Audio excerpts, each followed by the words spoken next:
کانوں میں year phone لگا کر جب میوزک اور گانے سنتے ہوں گے تو آقا کے دل پہ کیا گزرتی ہوگی. ہمارے گھر کی بیٹیاں جب دوپٹوں کو مفلر بنا کر محلوں میں گھومتی ہوگی, ہماری بیٹیاں باریک اور پتلے لباس پہن کر اللہ اکبر جب جہنم کے راستے پہ جاتی ہوگی, جب کوئی بیٹی اللہ اکبر فیس بک پر بیٹھ کر کسی کے ساتھ چیٹنگ کرتی ہوگی, اس وقت رسول اللہ کے دل پہ کیا گزرتی ہوگی. سنیو, ہم کسی مر کر مٹی میں مل جانے والے کی امتی نہیں ہے, ہم کسی مردہ کی امتی نہیں ہے, مر کر مٹی میں مل جانے والے کی امتی نہیں ہے. ہمارا نبی تو وہ ہے جو ہم زندہ ہیں, اور ہمارے امام تو قسم اٹھا کر کہتے ہیں تو زندہ ہے واللہ, تو زندہ ہے واللہ. میری چشم عالم سے چھپ جانے والے انبیاء کو بھی اجل آنی ہے, ایسی آنی کہ فقط آنی ہے, پھر وہی موت کے بعد ان کی حیات مثل سابق وہی جسمانی ہے, اس کی ازواج کو جائز ہے نکاح, اس کا ترکہ بٹے جو فانی ہے.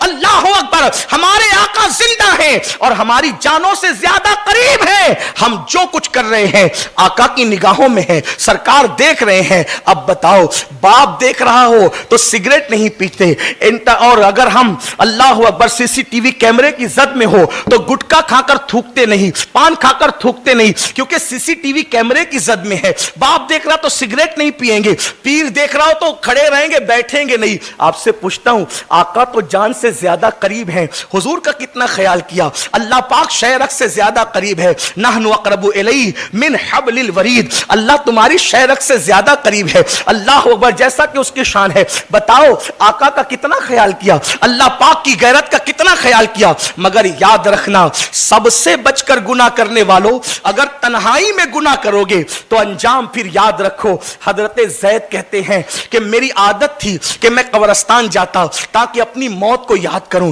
موت کا تصور تازہ کرتا. فرماتے ہیں ایک مرتبہ میں قبرستان گیا, جب میں قبرستان پہنچا تو وہاں بیٹھے بیٹھے میری آنکھ لگ گئی. آنکھ لگی تو میں نے کیا دیکھا, اللہ اکبر, مردے اپنی قبروں سے نکلے ہیں, اور نکلنے کے بعد میں نے دیکھا ایک ایسا بھی بندہ ہے کہ آسمان سے ایک لوہے کی آگ کی زنجیر جو ہے اس کے حلق میں ڈالی جاتی ہے, اور وہ زنجیر نیچے اتر کر کے اس کے پاخانے کے مقام سے نکلتی ہے, اور وہ چیختا چلاتا ہے اور کہتا ہے میرا یہ کیوں حشر کیا جا رہا ہے, جس کے حلق میں آگ کی زنجیر ڈال کر پاخانے کے مقام سے نکال دی گئی, وہ چیخ کر کہتا ہے آخر میرے ساتھ یہ کیوں کیا جاتا ہے. کیا میں نمازی نہیں تھا, کیا میں روزے دار نہیں تھا, کیا میں نے حج نہیں کیے, کیا میں نے عمرہ نہیں کیے, کیا میں نے کعبے کی زیارت نہیں کی. وہ اپنی نیکیاں گنا رہا تھا تو غیب سے آواز آئی, تو سب کے سامنے نیکی تو کرتا تھا مگر اکیلے میں جرائم اور گناہ کرتا تھا. یہ جو اکیلے میں گناہ کرے